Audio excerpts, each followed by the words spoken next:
One. All right, my name's Tracy McHugh here, Sumner Newscow, and I am talking to singer-songwriter Issac Hiltons, who was a Hoskins, not Hiltons, a graduate here in Wellington. What year? 2000. The year 2000. Okay. Yeah. Just kind of tell us a little bit about yourself for people that don't know, or. Well, I graduated high school in Wellington in 2000. Went to school at Oklahoma University for a little bit. Went to Cali College, and then I moved to Texas in 2003. So I've been down here quite a while. 19 years now. 19 years. Now but when did you were born in northwestern Oklahoma? Is that correct? Yeah, I was born in Enid, Oklahoma, but we moved to Wellington when I was 3 or 4 years old, probably.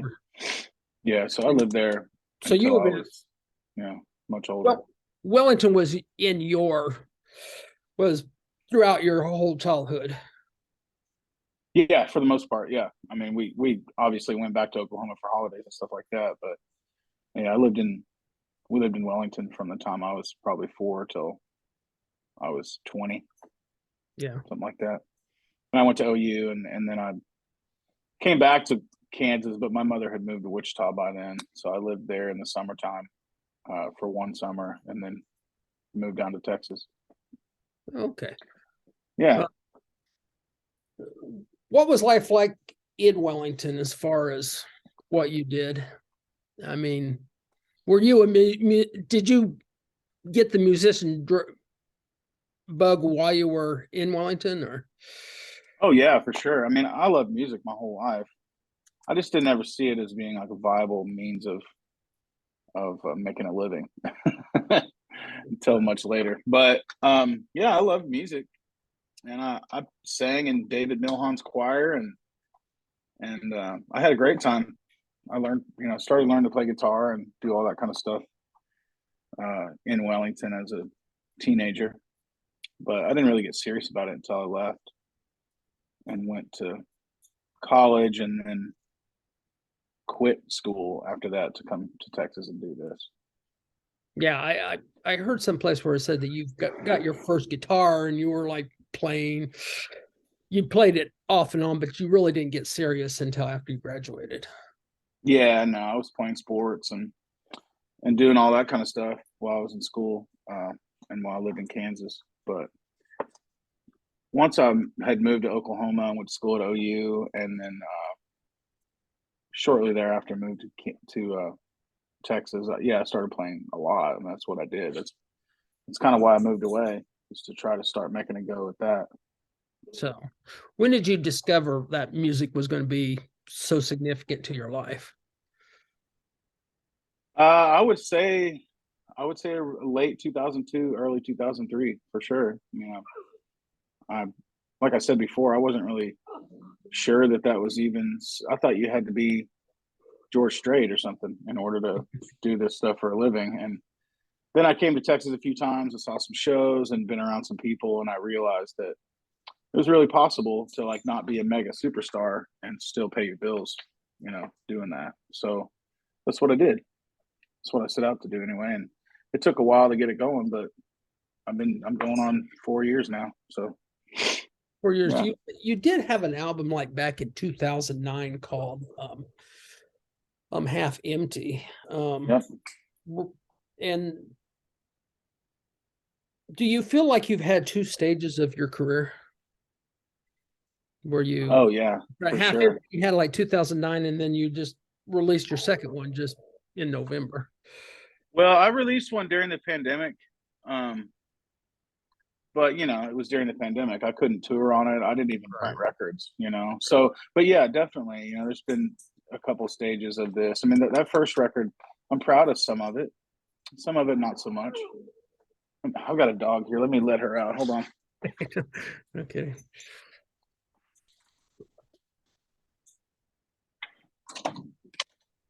Sorry, Tracy. Oh, that's fine.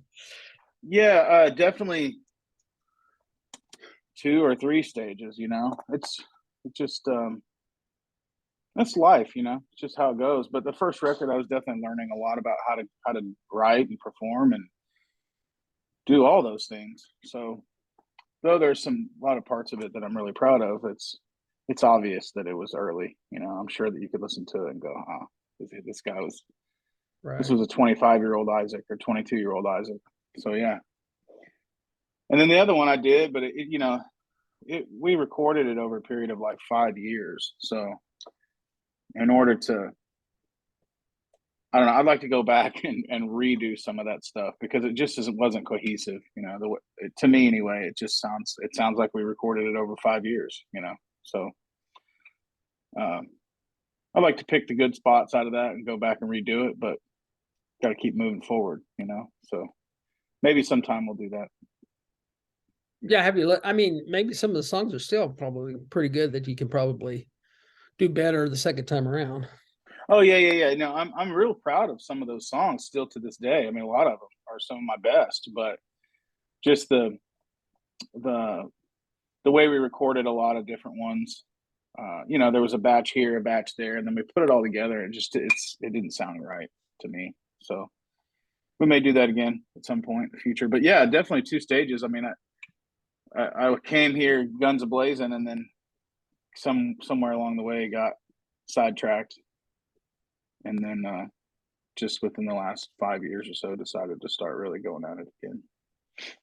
What made you decide? I mean, what made you decide to go back to hardcore country or to get your career going again?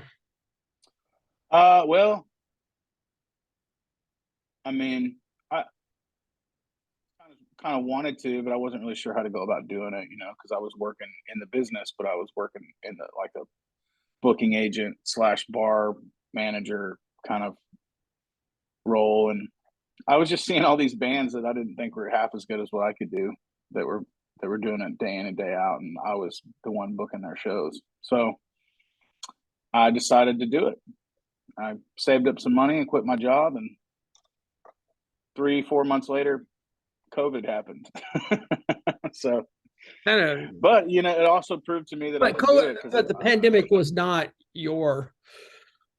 the reason why you got back into music. You'd already made that decision. Oh yeah, no, I'd already made that decision. And going through the pandemic, being a musician, it was really tough, just like any number of professions. But it proved to me that I could do it, and if I could make it through that hardship, then why not? What else could they throw at me? Was kind of how I looked at it. So I went head on into it, but getting really serious and putting out this last record, I mean, has everything to do with Taylor Sheridan and Yellowstone. I mean, to be completely honest, the guy came in and watched me play a show and told me I had something. Kind of lit a fire under my ass, to be honest. I was going to ask you how you got that gig, or how did you get to Yellowstone? I mean, ended up. Well, I like I said, I was playing a show in Fort Worth one night, and when the creator of the world's largest television show walks in the bar and he tells you got something and he wants to work with you, you listen, So right after that, we communicated a few days later, and they hired me to play just, acoustic, like in the corner of a party a couple different times. And then I played for some fundraisers for charities and stuff like that. And I think over time, it just kind of proved myself that I was going to be on time and work hard and do what needed to be done. I don't know. I just know that I had done enough things and I sent him the new record, and he said that he really liked it. And next thing I know, he's calling me on the phone to tell me that they're flying me to Montana to make an appearance in the television show. So the show is I'm not. So the show is mostly in Montana. I know that the show takes place in Montana, but is it filmed in Montana? For the most part, yeah. I mean, I don't know all the ins and outs of it, but yeah, they filmed my portion of the stuff in Missoula, and most of the other stuff is just south of there, about an hour.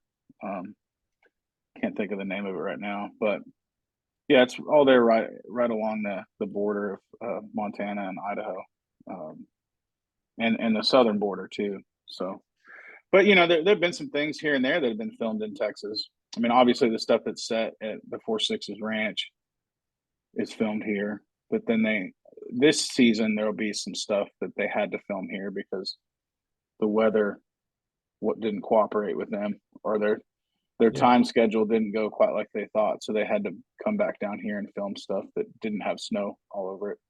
So how long were you So, there? I mean, oh, just 3 days, 2 days technically. I mean, I flew in, um, went like almost immediately checked in and started recording audio, and then the following day we started at 6 o'clock in the morning, and we were there for 14 hours just to film that, pretty much that little bit that you guys saw. I mean, it was obviously a lot of takes and a lot of different angles and all kinds of stuff like that, but it was a long day. But then I flew out the next day at like noon, so it wasn't a whole lot of time to go see the sights. So did you get I got to any of go the back. actors or?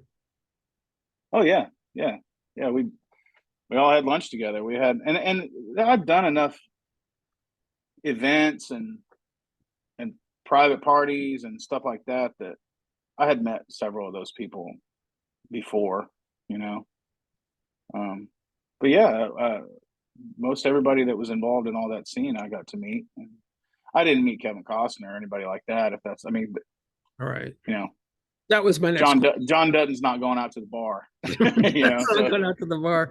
I haven't seen that particular episode. I mean, my wife and I just started watching the show just like a month ago, so we got a ways to get to. Is yeah, it? you do. Is it?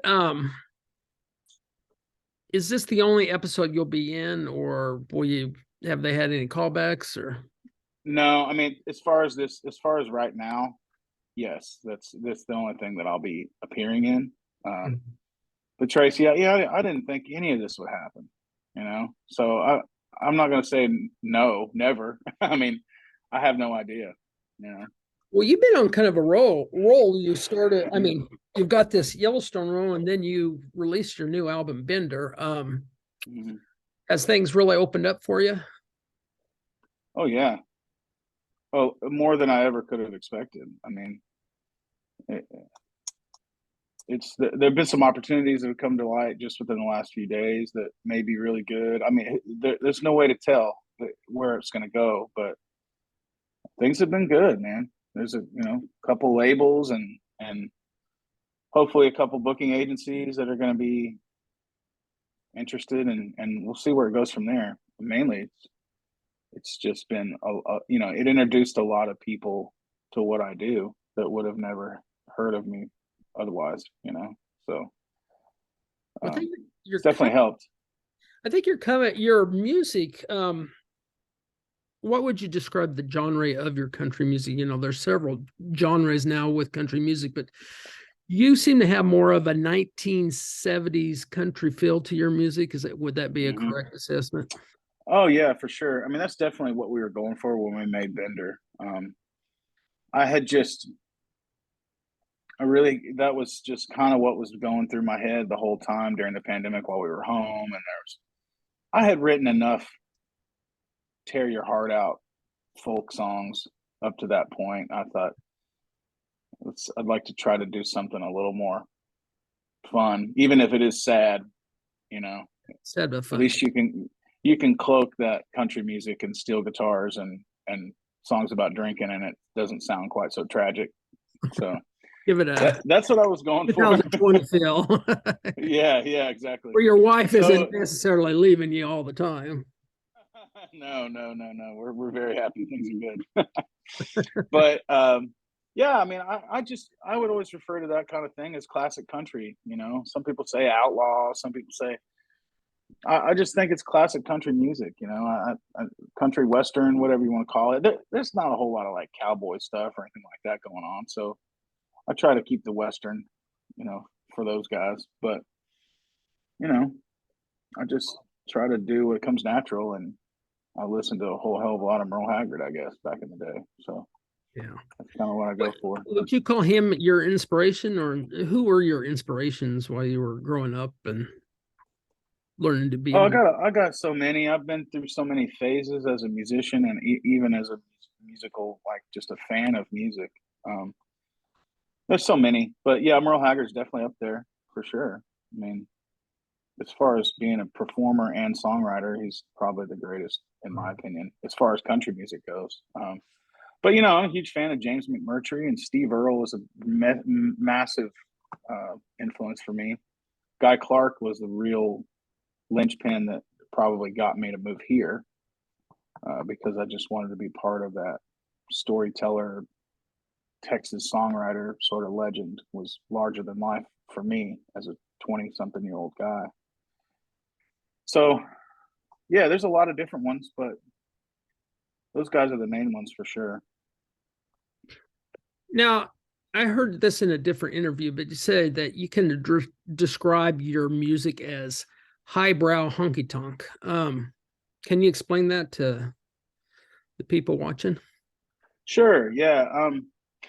Well, the main thing for me, like one of the biggest turnoffs, I think, for a lot of people when they hear radio country music that's intended to be consumed by top 40 audiences, is it feels to me like it's a little bit dumbed down, like it's like they think it's impossible to be a fan of Western culture and country music, and for you to also be intelligent at the same time. So that's kind of where it comes from for me, is the idea that people can still work blue collar jobs and wear cowboy boots and go to the rodeo and not be a complete idiot.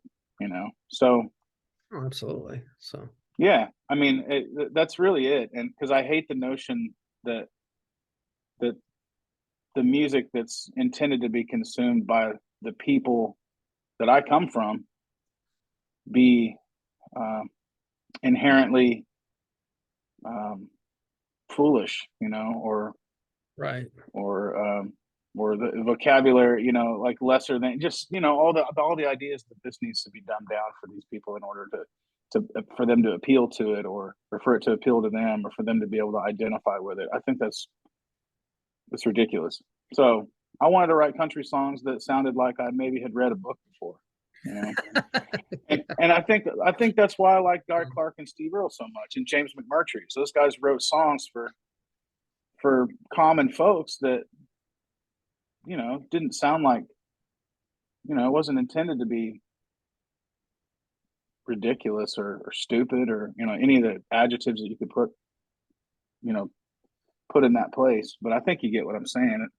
Yeah. So that's really kind of where it started. There was I used to play this sushi bar very close to Denton here, and it was called I called it Honky Tonk Sushi Night with Issac Hoskins. But it was I'd play at this sushi place, and I'd sit in the corner and just play classic country songs, and people would eat sushi, and it was very pinkies out. It was a great gig for me. Don't get me wrong. It wasn't. I don't want to make light of it at all, but Right. some of those people didn't go there expecting to see some hillbilly over in the corner singing Merle Haggard songs. So I started hashtagging all the posts about it, highbrow honky tonk, and it kind of stuck too. So it comes from two kind of different worlds, maybe a little tongue in cheek, and then the other one very much not that.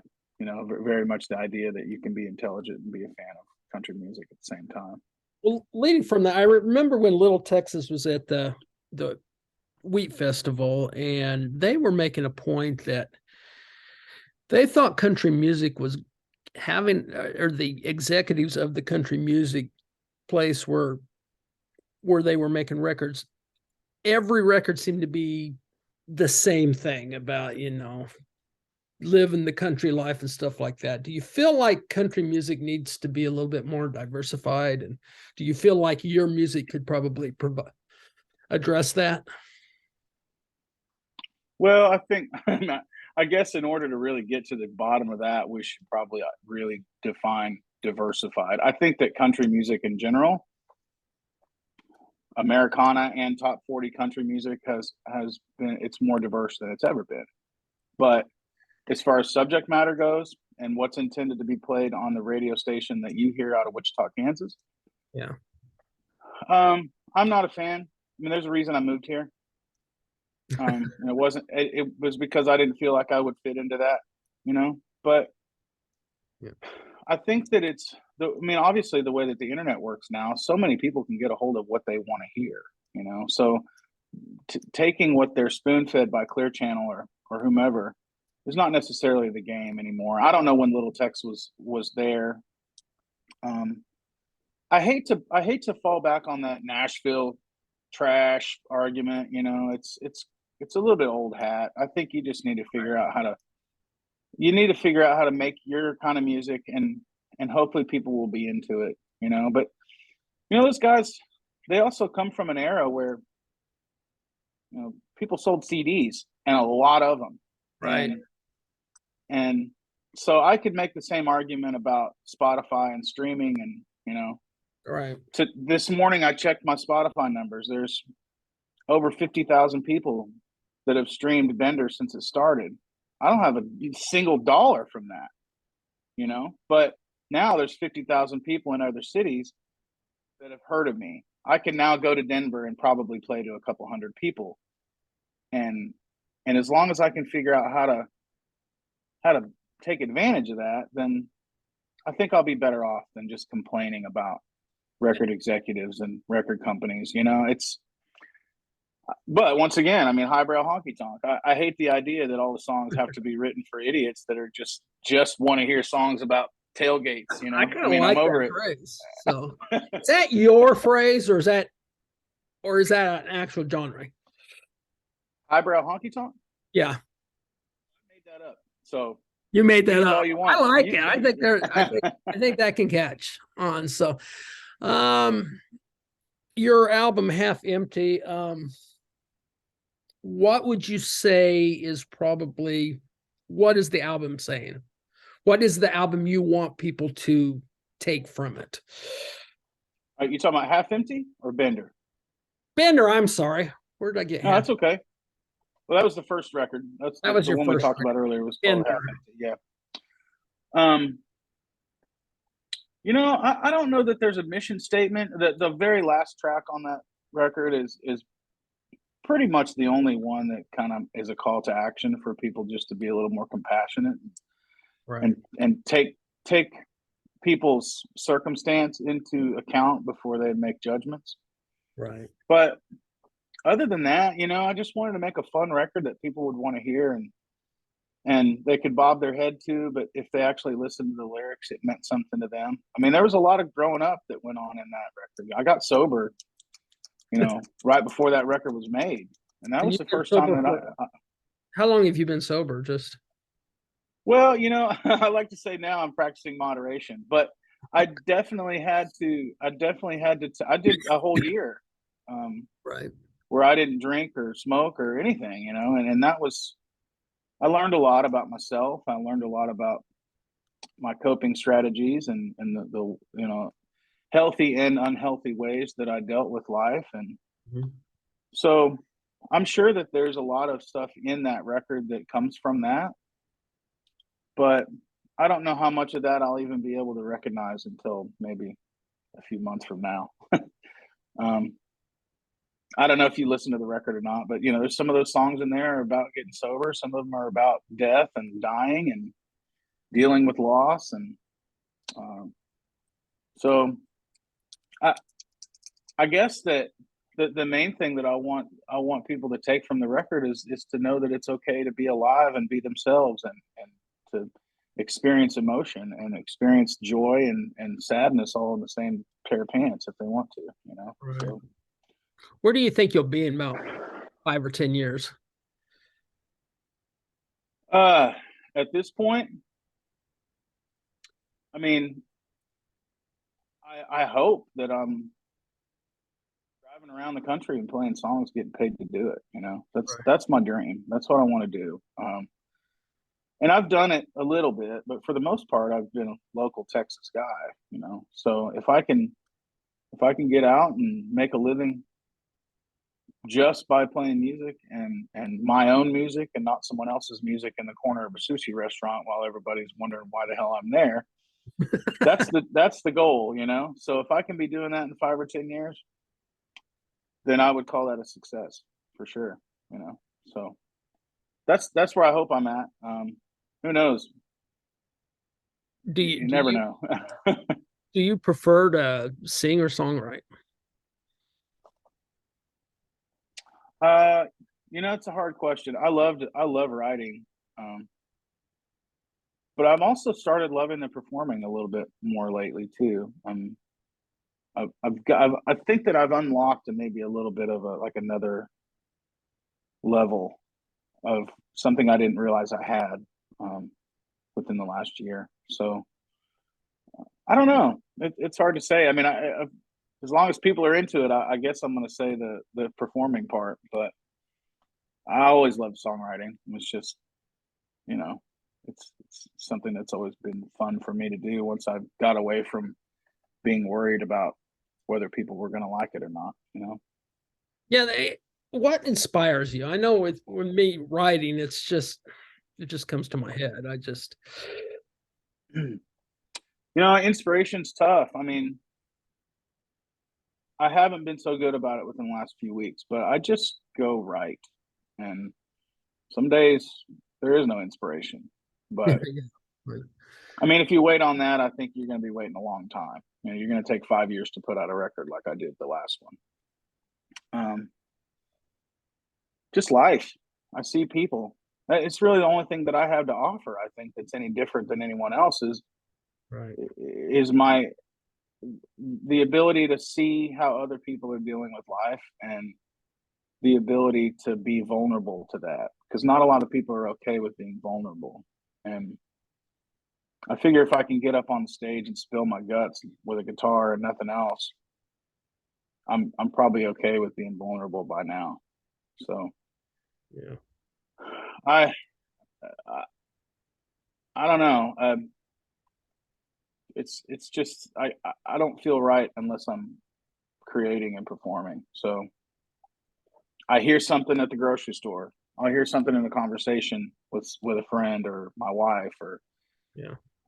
any number of things, that come to mind. Or a lot of it is just my own thoughts. I just got to figure out how to organize them. That's the hard part. I can understand. Well, Yeah. Isaac, any favorite Wellington stories you want to share with us, or? Oh, I've got so many Wellington stories, and probably most of them probably aren't suitable for your program. I'll just That's true. say hi to my old buddies, Spencer Furman and Zach Barker and Nathan Metz and all that whole crew. I'll be back up there soon to see you guys. All right. Well, But good deal. thanks for having me on your show, man. I appreciate you calling and All right. being interested in what I'm doing. All right. Well, thank you, Isaac. All right. You We'll bet, see. buddy. I'll talk to you soon. Okay. Okay. All right. Thanks. Okay. All Bye right. bye. Bye. Let's see. Okay. I think I stopped the recording here. There we go.